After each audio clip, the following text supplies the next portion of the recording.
And welcome into the Bobby Carpenter Show. Excited to be on here with you today. We've got no Schlegs today. He is flying back from Jacksonville. We've got an event tonight with Coach Tressel, so he's excited to get back for that. And just the way things timed up today, it was like, all right. He said he informed me, I think he did, that he wouldn't be able to be on. So I've got to ride solo here today. We do have a nice little show lined up for you. We got Bill Bender coming up to talk to us here and get into the whole world of college football, and especially some of the stuff with the Buckeyes and what this is all going to look like. And some of the spring sports and different things or the Olympic sports, how that's all going to look. There's been some awesome stuff going on in the world of college baseball, which I know isn't huge in Ohio because Ohio State hasn't been great. Hopefully Coach Hare is going to change that. That is the plan and that is the goal. That'll be the case. So you'll figure that out as it moves along, and hopefully he'll be able to get it. But there's been some awesome news and some awesome stories there, and just some general positive stuff that's terrific that's coming out of the world of college sports, and that's what I always like to focus on. But I want to start today here with the opening thoughts and comments, if you will, of what's going on here. Sorry, as I try to get some of the technologies, a son of a gun. But as we get coming out of the world of college athletics, like what's going on there. I was working out today, and so I do my morning show, usually go work out, hit a shower, depending on what I got done. We do this sometime around noon, depending on when everybody can do it. And I was working out, and Carlos Lachlan was in there, and not surprising, running backs coach for Ohio State, huge arms. And so he's typically in the weight room every day, if it's even for 15 to 20 minutes, sometimes 25 to 30. Yesterday I was lifting a little bit in the afternoon, and Ryan was in there and had a great conversation with him and just, how everything's kind of going and what it's looking like. I try not to bother the guys too much. And so if there's something that we have to talk about that's serious, we can always get to that. But I wanted to start off, with this because Ross Bjork came out and, we talked last week. There's a lot in there that was said. He talked a lot about the house settlements. The one thing that he said he's pushing for is a spring portal window, and to just do one. And I think that's probably would be the best time coming out of the season. That way you don't have people just smashed up against it. There's nobody that you're worrying about as far as guys having to leave. I would like to see the season get pressed back. I think that'd be better. But they've got this OTA stuff now that they do. And so if you kind of window it between spring ball and then ultimately the OTAs in the summer, and as the NCAA opens up, that probably makes the most sense. And especially for schools like Ohio State, where you're planning to make these deep playoff runs each and every year. And so the spring portal window is something I think that he likes. There's some coaches that advocate it for like right after the season, and you push the season back. And I think that would also help wrap everything up by that first week of January. That way the portal's closed by February 1st. Everybody's where they need to be. They can start school, go through off-season workouts, and then ultimately get into the off-season program, spring ball, and everything like that. And then you've got your teams locked in there. Now, the problem is if you have injuries or someone doesn't develop like you want in spring ball, then you're stuck. And so Ross has advocated for this spring window. I think it's probably better. I think it's probably a little bit easier, and you don't have to necessarily maybe move the schedule as much right now. So if you can get to this spring window immediately, I think that is probably the best thing, the most advantageous part of it. But one of the things I think that's really interesting with this, and I was telling this story this morning on Morning Juice, which I'll get to in a second here. I just kind of came out, and I've alluded to it a little bit prior. Maybe I've told more of the story on here than I've ever told before, but it was kind of the whole shebang. As I was talking with Carlos Lachlan, he's talking about how most coaches they hate the world of recruiting right now. And Los, we were talking, he's a really good coach, so he's honest with the guys. You come in here, I'm like freshman, and this is the way it works at Ohio State, and I think some of the other big programs, like, you're not coming in getting paid more than the starters. You come in, you work, I will help make you a great player with your investment into the program, and then you're going to get taken care of. And everybody in an instant gratification society, I want everything right now. I'm a 5-star, I'm this and that. If you're a good coach, like, yeah, having the best running back in college football is great, having the best wide receiver, the best whatever. But the reality is, if you can take most of the guys, like between 1 and 15, I'd rather have a guy with a better temperament, better demeanor, someone that's going to come in and work. And if I believe in my coaching abilities, they'll ultimately get to where they need to go. And so I think that that's a big piece of it, and bigger part sometimes than even some arbitrary ranking of where some magazine or a website or whatever thinks you are. Not that they are important, but like the difference between 5 and 8 might actually be flipped, but that's just one person's opinion. So as they're trying to figure that out and trying to kind of meander their way through it, the ranking system. Like that was kind of talking with Carlos and a lot of the other coaches, but Coach Locke, I mean, hey, I'll make you a great player. You want to come here, but this is how we're going to do it. This is your pathway for success. And a lot of guys come in, especially big time skill position dudes who've always been told they're great. They're all about handout. And so then I'm walking through, I walk through the training room on my way to the cold tub, and I see none other than Terry McLaurin, Washington Commanders wide receiver, going the final year of his deal. He signed a couple years ago, signed a 3-year deal extension for $75 million. He's been a Pro Bowler, all pro, great player, doing great things. So he's a guy that I love because Terry's from Indianapolis. 5-star guy. I think he was actually Mr. Football in the state of Indiana, if I'm not mistaken. It was a long time ago. And how do I know it's a long time ago? Because he's going to be 30 this year. So I was like, dang, man, like you're getting old. I remember coming back and it's like, you were about my age now when I started coming back when you were here. And he started laughing about it, but that's kind of how it is. But yeah, he was a 2013 Mr. Football in the state of Indiana. Got that locked in. So he came in. I just got done playing. I'm around. He's supposed to be the guy. And here's the thing with Terry. You go look at his career over his first 4 years, he had as many catches as he did in his 5th season, maybe less. And everybody was kind of down on him, disappointed. Great athlete, great guy, and just needed a little bit more work and polishing. But he came in every day, busted his butt. And everybody develops and works on their own time. And, Zach Smith had done a pretty good job with him. Hartline came there and, his senior year is really good, gets drafted in the 2nd round, runs fast. He's a home run of a human, just like Emeka Ibuka, and people want him on their team. And he's done great stuff for the Commanders.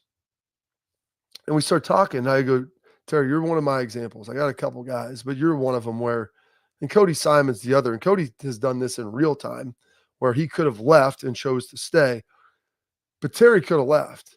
And he's like, man, if I wouldn't have had to sit out of here, there's a good chance I might have. There's a good chance I might have left. And it's hard. Things weren't working out. And I was like, how much better are you for that now that you stayed? How much more prepared? He goes, man, life can throw me anything now. He's like, I feel good about it. I feel great about life and everything that ultimately has happened. He goes, because I had to go through some of the really hard stuff and not playing and grinding and just showing up and working and working and working and working sometimes thanklessly, like you're not getting the recognition you deserve. So 100%, you want to come off the practice field and you just been getting ripped and you haven't played and you're going to be in your 4th year and you're thinking, bam, let me hit that transfer button. Bam, hit the easy button. And I'm shot out of here. Someone's going to give me some more money. They're going to tell me how great I am. I'm going to go there. But Terry made the great point. And this is as he was talking to me, I go, this is 30 years of experience now, 30 years of life for you. He goes, your problems are going to follow you.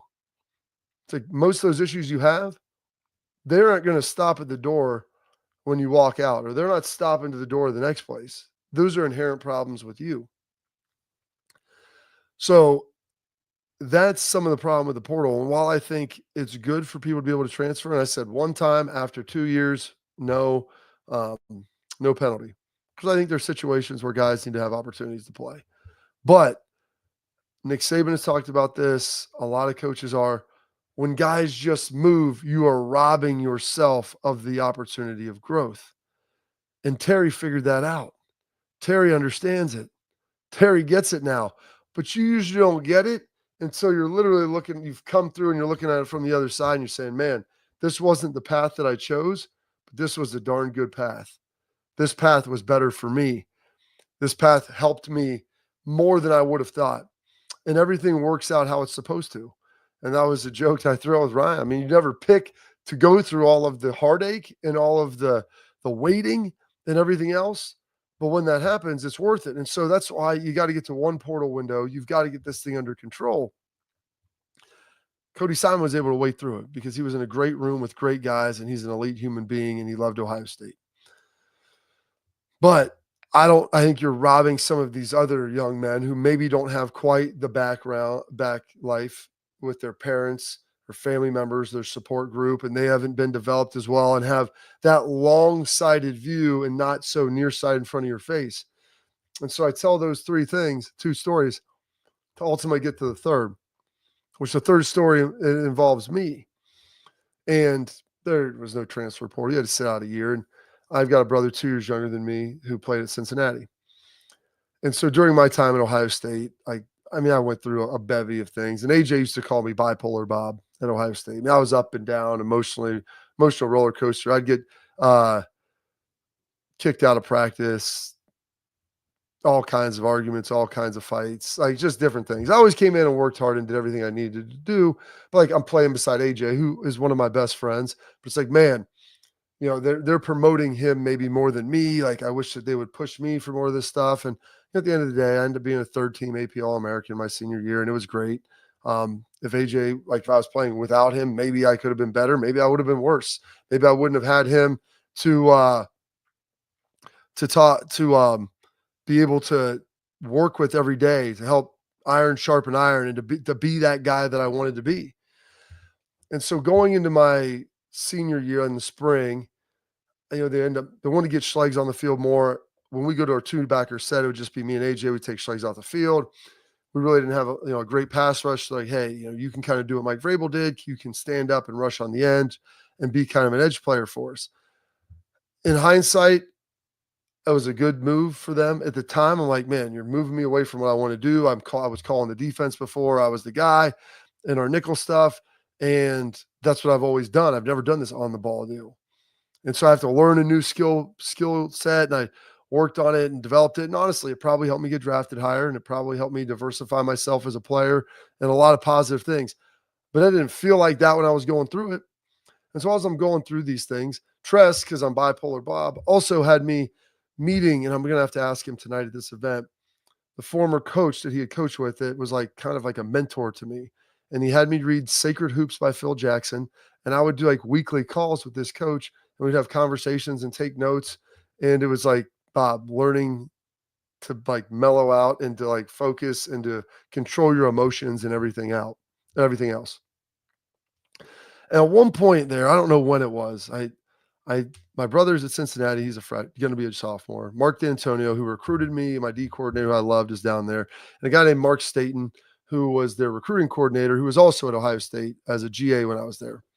Played at Miami, Ohio, good guy as well. I remember I emailed Mark Staten, and I asked him, he's like, would Cincinnati accept senior transfers?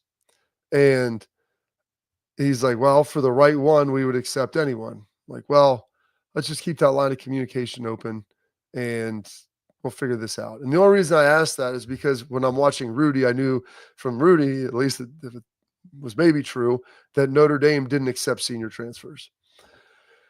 And we had a couple more emails over the next week. And ultimately, like, it just kind of died. I probably dug out of my slump and I felt better about life and things were going good. But I'm like, you know what? I could sit out a year and I could go down there and sit out, and then I'd play with my brother. I'd only be a year ahead of him. Parents could be there. I'd be playing for Mark D'Antonio, who I really like, who ironically would have probably left by the time maybe my senior year. He would have still been there, but he ultimately went to Michigan State anyway. And so I tell players, like, don't chase coaches, go someplace where you want to be, but make sure that while you're waiting, you're working.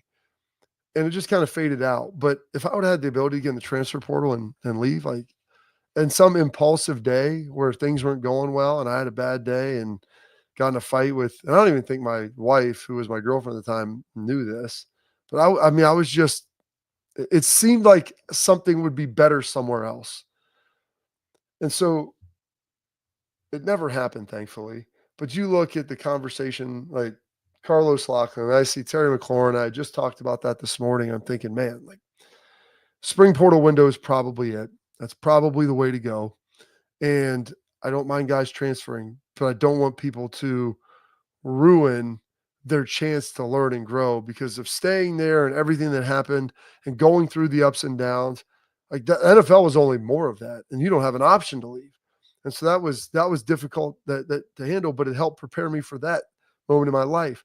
And so all these difficult seasons are helping to prepare you for something greater. And you lose that when you run from them.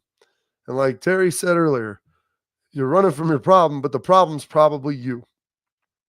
And so that's the note. That is the PSA today on how that ultimately works and what it is. And so hopefully that gets somewhere and someone hears that and helps you push through the day a little bit, because everybody's been going through hard stuff and it's not always easy. But we got a big show coming up. We've got our man Bill Bender on deck of the sporting news. He's got a great piece coming up that's coming out later this week, I believe on Thursday, in the sporting news about the top 25 rivalries in college football. And so we're going to dive into that and pick his brain on what he thinks is the best and how he ranked them, what was the criteria, all of those things here coming up next on the Bobby Carpenter Show. But first, I want to tell you about our friends over at Export. Protect what matters most with Export mouthguards, trusted by professional athletes and designed by NHL team dentists. Export mouthguards are scientifically tested to help absorb those high-impact hits, protecting both your teeth and your brain. Export mouthguards feature 3 layers of advanced protection, including a patented use of carbon fiber. They're custom fit to your mouth. They 3D print that bad boy to your own grill for more protection, better performance, max comfort, and clear communication. So you can focus on your game, not on your gear. Don't take chances with your safety. Visit exportguards.com/Bobby today and save 15% on your order. Export, protect what matters most. Bill Bender up next.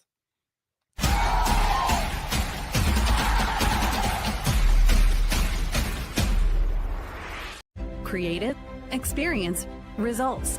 That's what drives growth. That's what builds brands. That's Lake Spur Marketing, a full-service agency built on trust, strategy, and performance, not fluff. From bold strategies to flawless execution, every campaign is rooted in smart planning and driven by clear goals. We don't chase clicks. We build partnerships. We show up, dig in, and deliver every single time. Lake Spur Marketing. The proof is in our partners.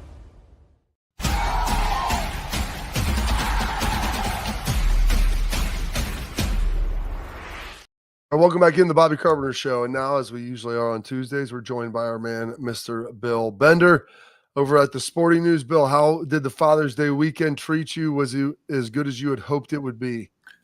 Yeah, I mean, it was busy as usual. You and I are in that same boat where you're running between field to field. And we actually got the schedule for an upcoming lacrosse tournament where both of my kids are going to be playing in it. And it becomes at that point, I have to walk half a mile to get to this field in 10 minutes, to my daughter's game, to my son's game.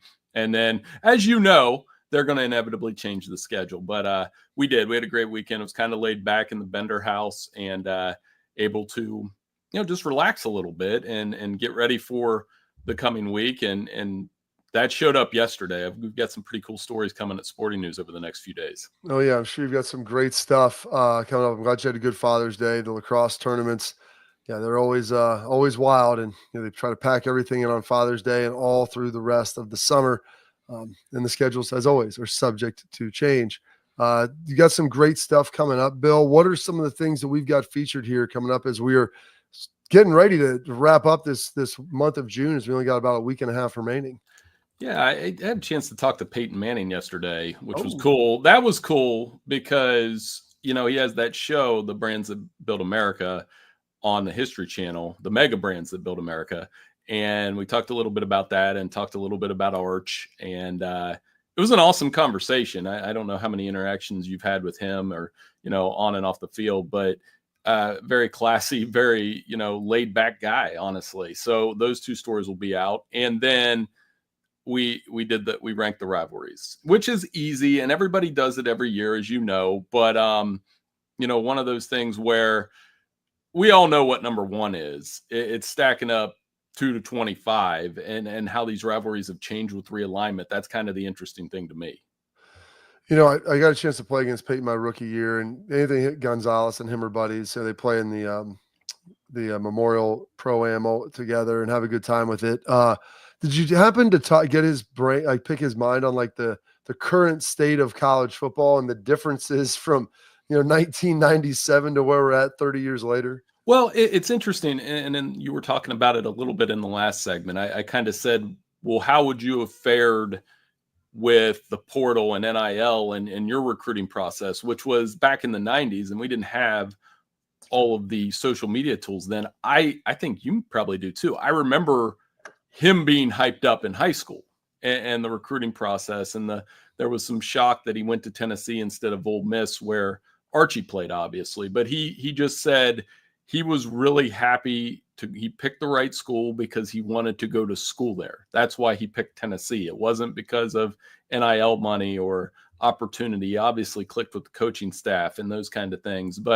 And he had no thoughts of, one, transferring, and two, he graduates in 3 years and stays a fourth year at Tennessee. And there's a lot of speculation about what Arch will do, and Peyton wouldn't bite on that because, of course, I mean, he's very well trained with the media. But, he did say that Arch staying there within the same system ought to benefit him as a junior this year, and I won't be surprised if it does. Yeah, being the consistency in the system with what Peyton's been a part of, like understanding that,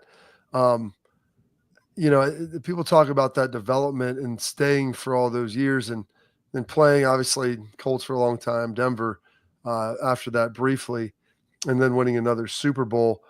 Did you talk to him, Bill, like plans moving forward? I mean, you've seen Tom and he's got a piece of the Raiders and he's doing this, and him and Tom are always so closely linked because they were the contemporaries that battled back and forth, like the kind of the Bird and Magic, if you will, of football at the time. And people always speculate what Peyton's going to get into. Would it be commentating? Would he get into front office management, things like that? And is there a thought of what's next? I mean, I know he's doing some of the TV shows and different things. Is that kind of where he's landed, or is there something more that you feel like that he felt like he was going to maybe get into? Well, he does do the mega brands that build America with through Omaha Productions, and he was talking about that. He did Peyton's Places before that, and they co-produce some things. I would encourage the listeners here, the show. I did watch a couple episodes on the new season, and it's not just a history documentary where you kind of duck in and out. It's entertaining. I learned a lot about, for example, one of the episodes had the race between Walmart, Target, and Kmart. For those who remember the old Kmarts, yeah, you watch it and it's a little dramatized. There's some stuff you'll be like, oh, I didn't know that. And I found it really interesting. And, for those of us who watch a lot of History Channel and watch a lot of documentaries and looking for something new, I think this new series he's got is doing that. And, I asked him, did you ever think that this was going to be the path? Because most assumed that Peyton Manning would be in the booth. And, he has the podcast for football. He has these shows, and it's just an interesting career path that he's taken, when I think guys like you and I are wondering, why isn't he in the booth on Sunday? But I think he's content with what he's doing. Yeah, he's kind of got a unique niche there, and they've got the Manning cast, and him and Eli do that.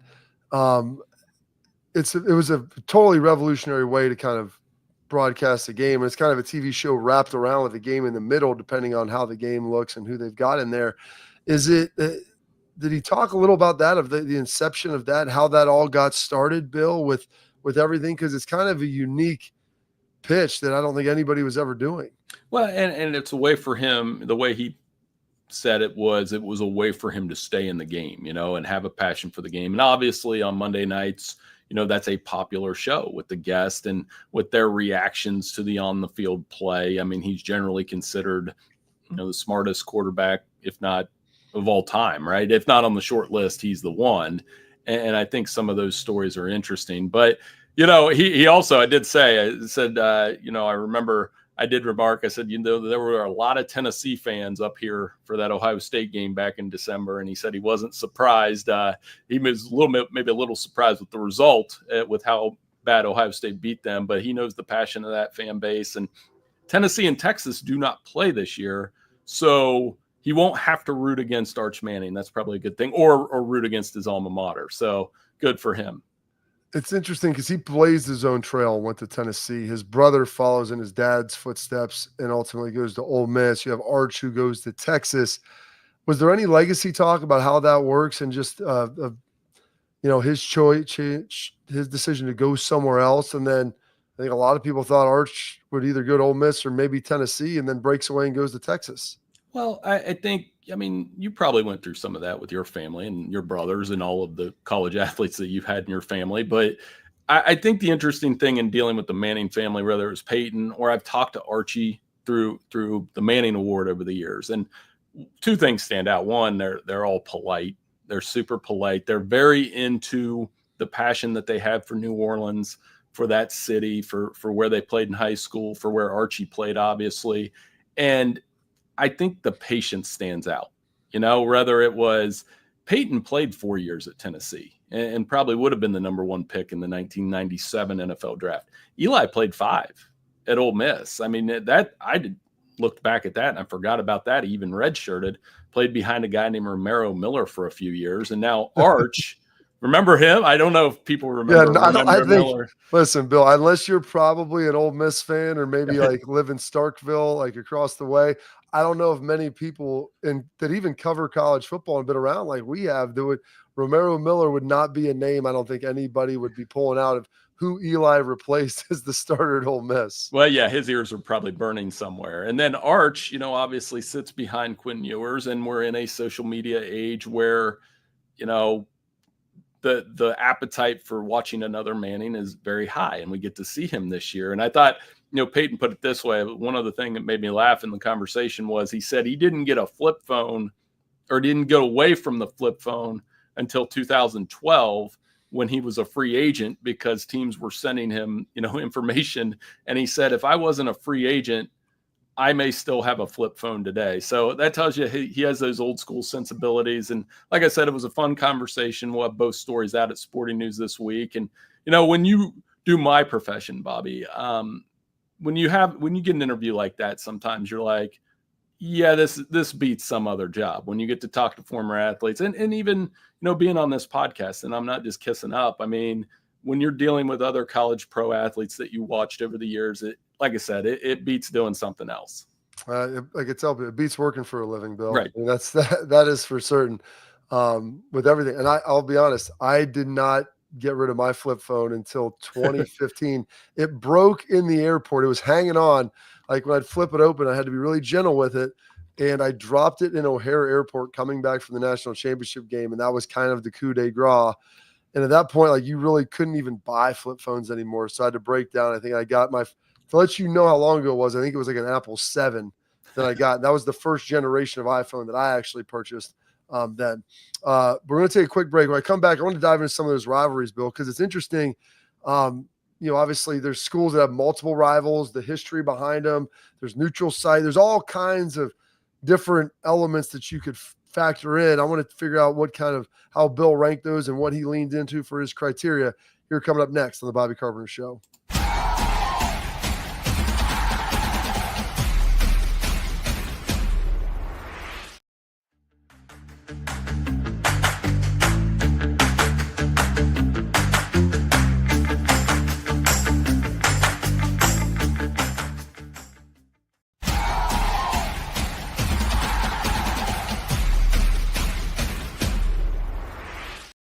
All right, back in the Bobby Carpenter Show with our guy Bill Bender of the Sporting News, who always has such great insight to bring from the college football landscape, and start talking about the rivalries and the rivalry, the greatest in all of sport. But when you start talking about this, and one of the things like we're sad with this conference realignment, you're seeing a lot of these rivalries go away, and the talk and thought, I'm going to get into this probably tomorrow, about Notre Dame, or maybe Thursday, about Notre Dame and USC going away. And Marcus sat down with Joel Klatt and talked about it and just all of those different things. But some schools like have multiple rivals.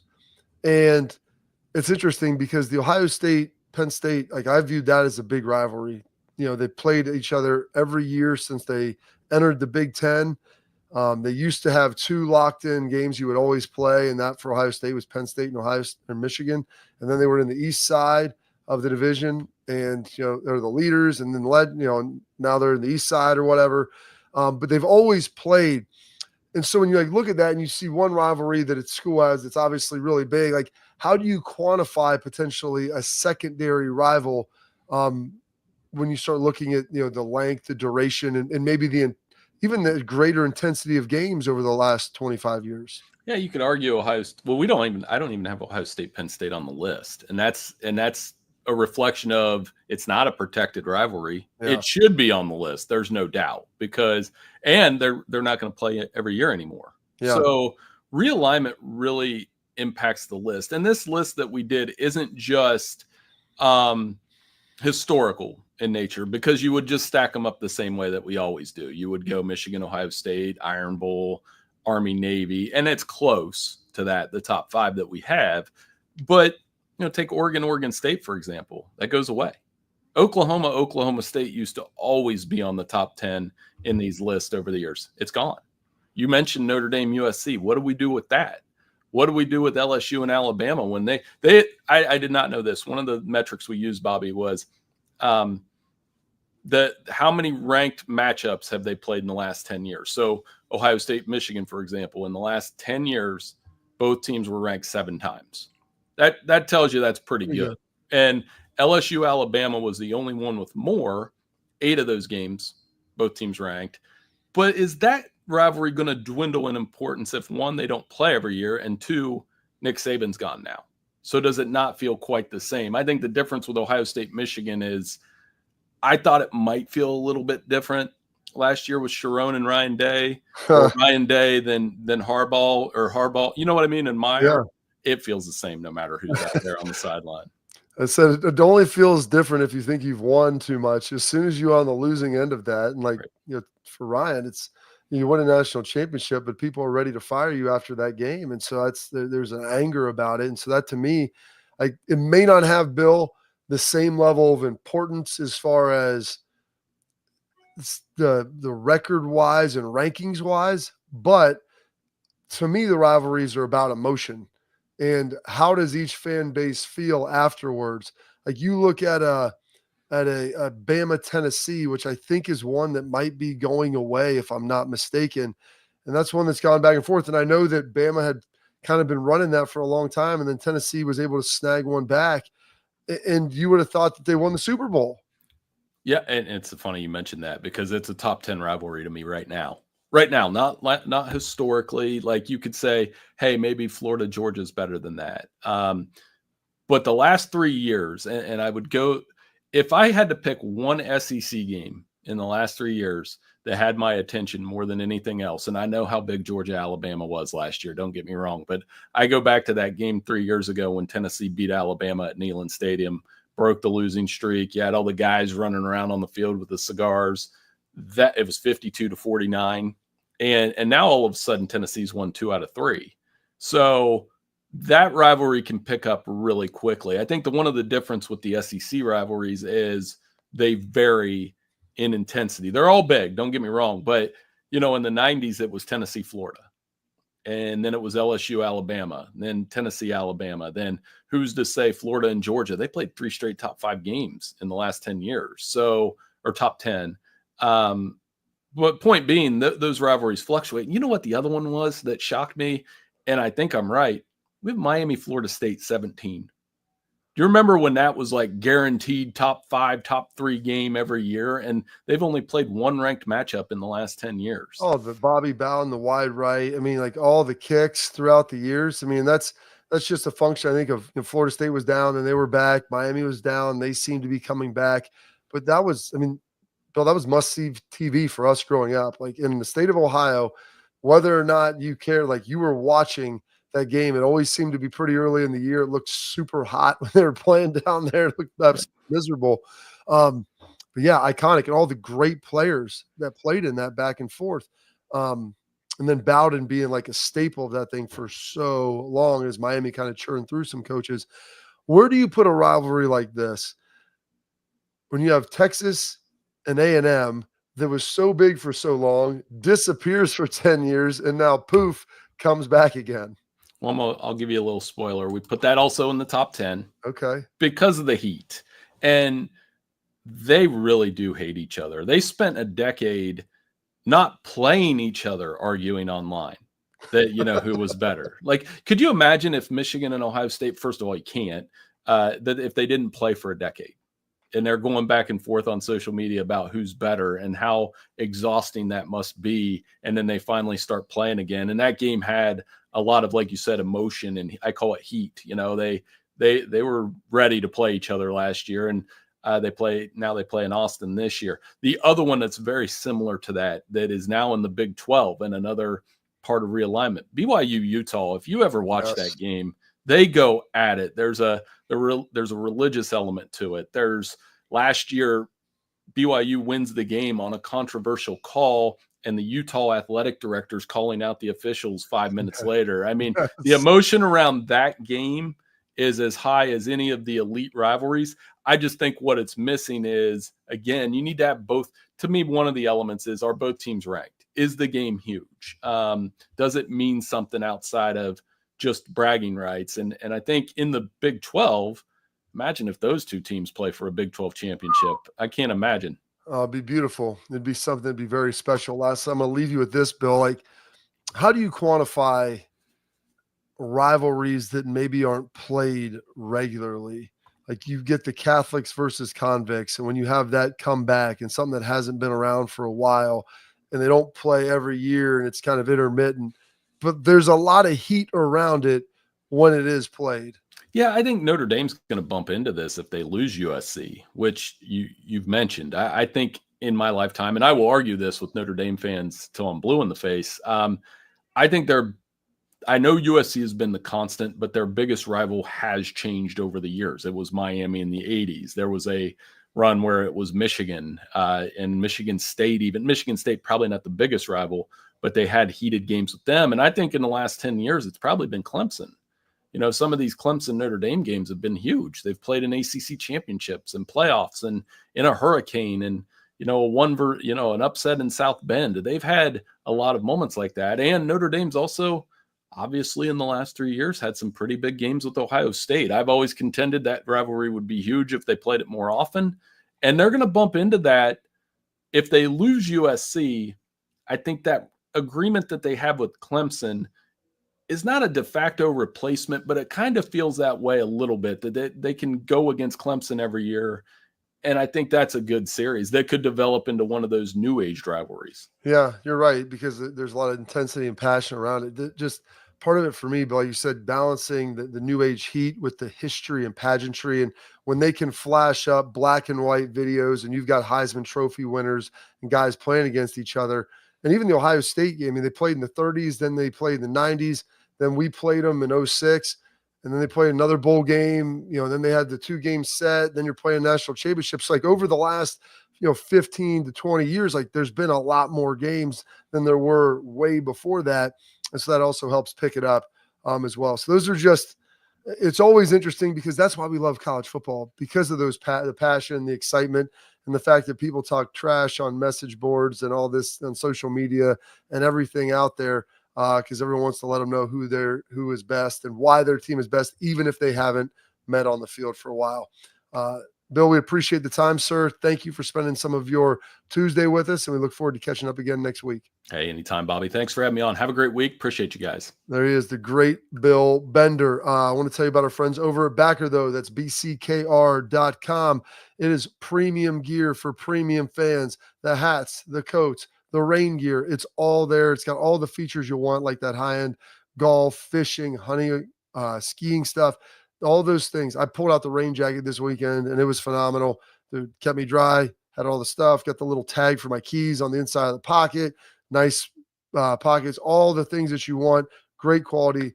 And plus, when you go to backer.com, that's bckr.com, a portion of the proceeds is going to go back to Ohio State student athletes to help support the NIL. So you're doing that. So they're giving back. And here you go. I know Father's Day passed. There's still time to get an order in.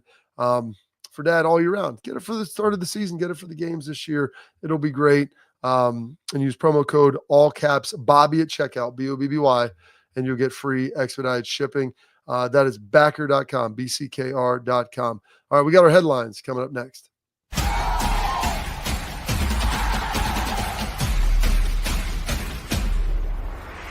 Creative, experience, results. That's what drives growth. That's what builds brands. That's Lake Spur Marketing, a full-service agency built on trust, strategy, and performance, not fluff. From bold strategies to flawless execution, every campaign is rooted in smart planning and driven by clear goals. We don't chase clicks. We build partnerships. We show up, dig in, and deliver every single time. Lake Spur Marketing. The proof is in our partners.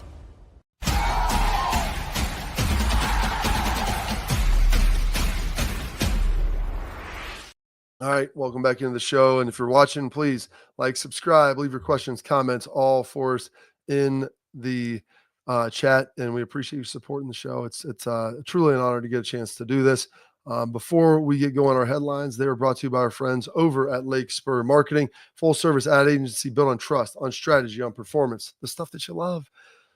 Lake Spur, their team is going to shield you from the things that you don't want to deal with, the outside noise, the cold calls, the things that you don't. They let you do what you do best, which is actually run your business. With more than 100 years in marketing experience, Lake Spur Marketing eliminates waste, and they deliver on budget. They don't chase clicks.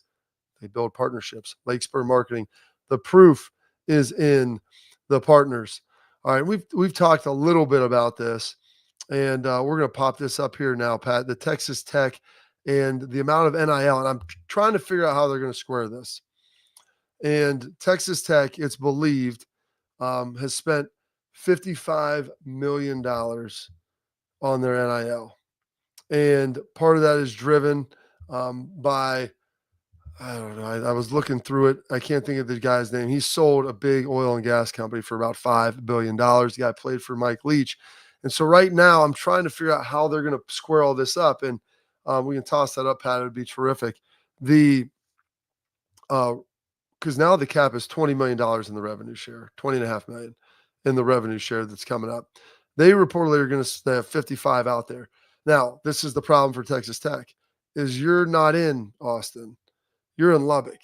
And so for their NIL valuations, I'm not sure how they're going to be able to justify getting around that and for legitimate business deals. That's going to be very, very hard and very difficult. And they paid Najee Kennedy, their softball ace, who took them to the World Series finals. Heck, they're playing in Game 3, had a chance to beat their in-state rival Texas. But this is – I'm sorry, talking to Carlos Lachlan earlier. He's like, it's a transfer portal, and it's NIL, and everybody just, hey, it's going to be easy. If it's going to be hard, I want to leave. You got to get the right guys.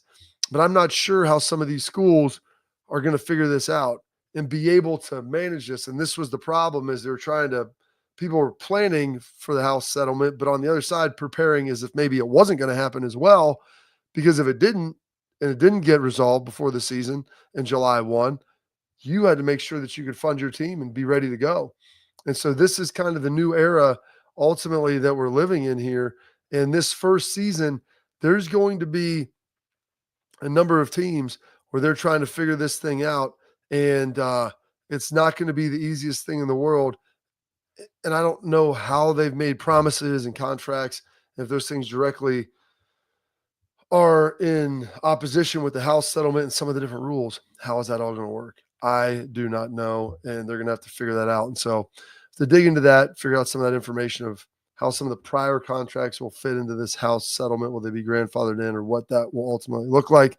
But that's it for our headlines, brought to you by our friends at Lake Spur. Now we get a chance to answer your questions, all the things that you've got for us that we get to answer for you. So if there's anything up there, questions, comments, throw them in the chat. We will get that answered and resolved for you here coming up next on the Bobby Carpenter Show.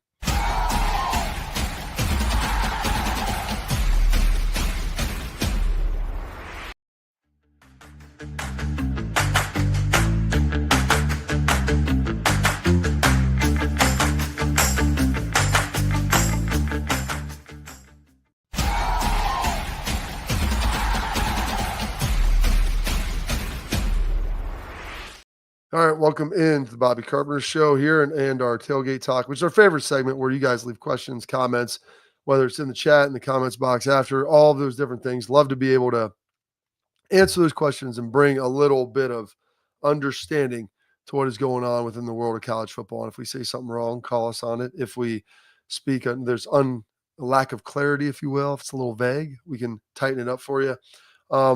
Will Star Ward reported this out because this has been camp season. They get another set of camps today. I think 7-on-7 tomorrow, and then official visits maybe on Friday, Saturday, Sunday, and then they're done.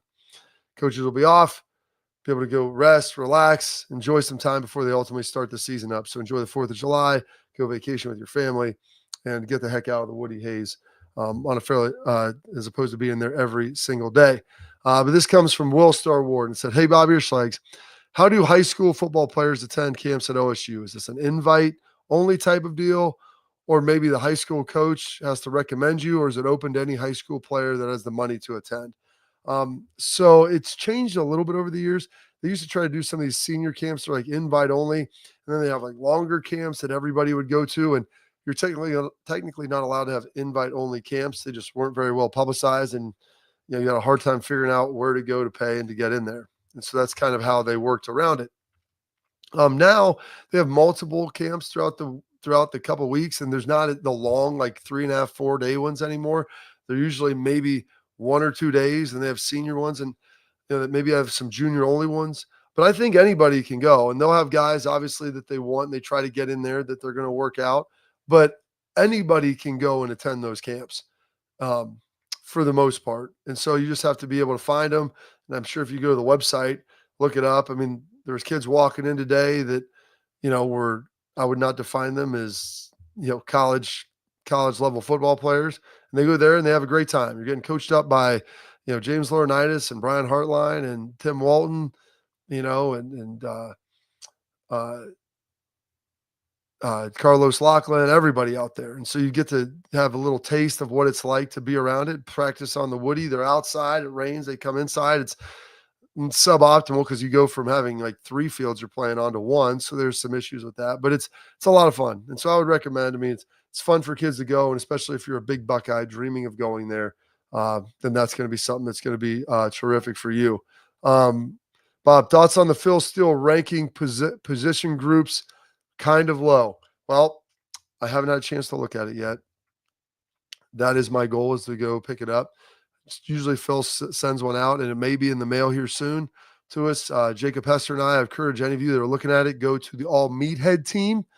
We got 1 or 2 Buckeyes on there as well, and that's done by EJ Manuel, Jacob Hester, and myself. He was kind enough to let us start putting that in last year. So we spend a couple days having conversations about who's going to make the All Meathead team and what that's going to look like. So it's not necessarily just the best players or flashy dudes. We want dudes with grit and toughness, and maybe a little meat-headedness as well. Bob, I want your best side nugget since Schlegs is absent again. All right, I'll get you a good side nugget in our parting shots as I close that up. So stay locked in here, and we'll wrap up the show with my parting thoughts coming up next.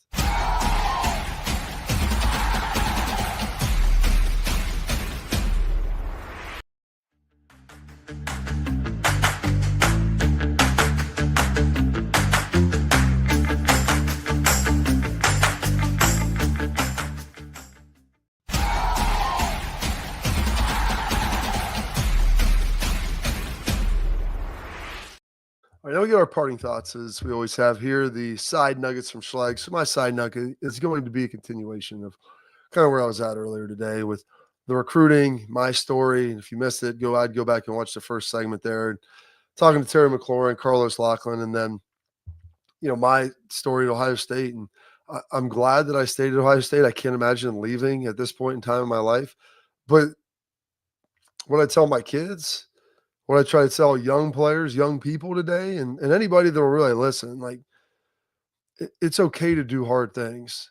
And sometimes there might not be a light that you can see at the end of the tunnel, and you get up and you just keep going to work, and you keep going to work, and you keep doing the same things. You develop a pattern or routine of what you think will make you successful. You tinker it. You always are tweaking it and moving forward.